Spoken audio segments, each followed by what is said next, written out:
नमस्कार, एचएस बिहार देख रहे हैं आप। मेरा नाम उदित तारन है।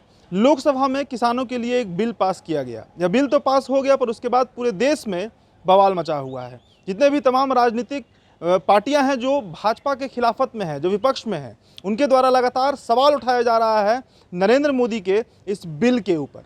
आखिरकार बिल में ऐसा क्या है जो बिहार के नेता प्रतिपक्ष तेजस्वी यादव को भी आज ट्वीट करना पड़ा इस बिल के खिलाफत में। बिहार में विधानसभा चुनाव है और किसान तबका जो है एक बड़ा वोटर है बिहार में। तो ऐसे में तेजस्वी इस मौके को मिस नहीं करना चाहते हैं, क्योंकि एनडीए गठबंधन की ही एक मंत्री शिरोमणि अकाली दल की हरसिमरत कौर ने, जो कि एनडीए गठबंधन में मंत्री हैं, उन्होंने इस्तीफा दे दिया इस बिल के खिलाफत में। आपको हम पॉइंट टू पॉइंट बताएंगे कि आखिरकार इस बिल में ऐसा क्या है जो खुद एनडीए की मंत्री को इस्तीफा देना पड़ा और जो तमाम विपक्षी दल हैं उनके द्वारा लगातार इस बिल का खिलाफत किया जा रहा है। देखिए, नरेंद्र मोदी ने एक ट्वीट भी किया था और इस ट्वीट के माध्यम से देश के किसानों को यह समझाना चाहा कि एमएसपी का बात हो रहा है, यानी कि मिनिमम सेलिंग प्राइस।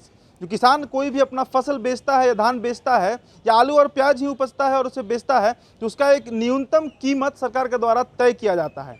तो विपक्षियों के द्वारा यह बार बार आरोप लगाया जा रहा है कि वह कीमत जो है उस पर खासा असर पड़ेगा इस बिल के आ जाने के बाद।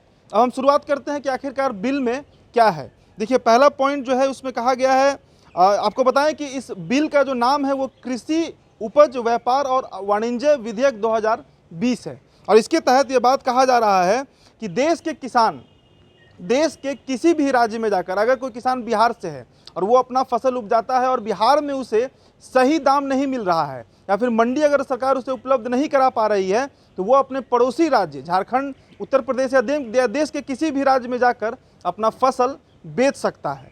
तो यह एक प्रावधान लाया गया है इस विधेयक में। दूसरा जो बात कहा गया है इस बिल में वो है मूल्य आश्वासन तथा कृषि सेवाओं पर किसान समझौता। 2020 के तहत किसानों की आय बढ़ाने को लेकर ध्यान रखा गया है। हम अमूमन यह देखते हैं कि किसान का जो उपज है और उसका जो मूल्य है उसमें बिचौलिए जो है वो एक बड़ा रोल प्ले करते हैं और आधा से ज़्यादा दाम, कभी कभी तो 60-70% तक जो फ़ायदा मुनाफा होता है किसान का, वो बिचौलिया खा जाते हैं। तो उन पर रोक लगेगा इस बिल के द्वारा, ऐसा कहना है एनडीए गठबंधन का। और तीसरा प्रावधान जो है उसमें कहा गया है जिसके तहत अनाज, जिसमें कि आपको प्याज आता है, आलू आता है या फिर खाद होता है, वो अब मूल आवश्यकता नहीं रहेगा किसानों का, बल्कि उसका संरक्षण किया जाएगा और उसे स्टोर कर लिया जाएगा।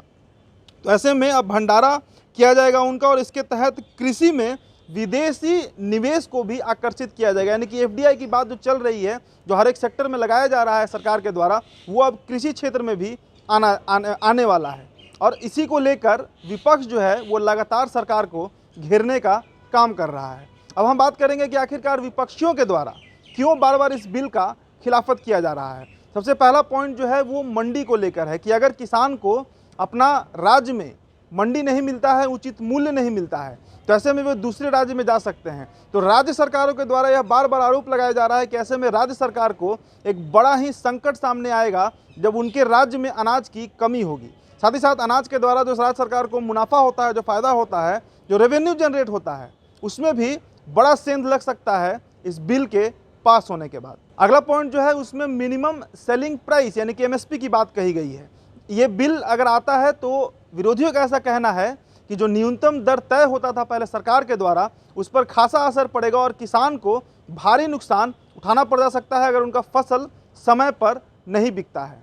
तीसरा पॉइंट जो है उसमें कहा गया है कि किसानों को अपना मूल्य तय नहीं करने दिया जाएगा केंद्र सरकार के इस बिल के द्वारा, ऐसा कहना है विपक्षी पार्टियों को। और ऐसे में जो एफडीआई की बात कर रही है सरकार, उसके आ जाने के बाद किसानों को भारी शोषण का भी सामना करना पड़ सकता है। तो इन तमाम मुद्दों को लेकर जो विपक्षी पार्टियां हैं वो केंद्र सरकार को घेरने का काम कर रही हैं।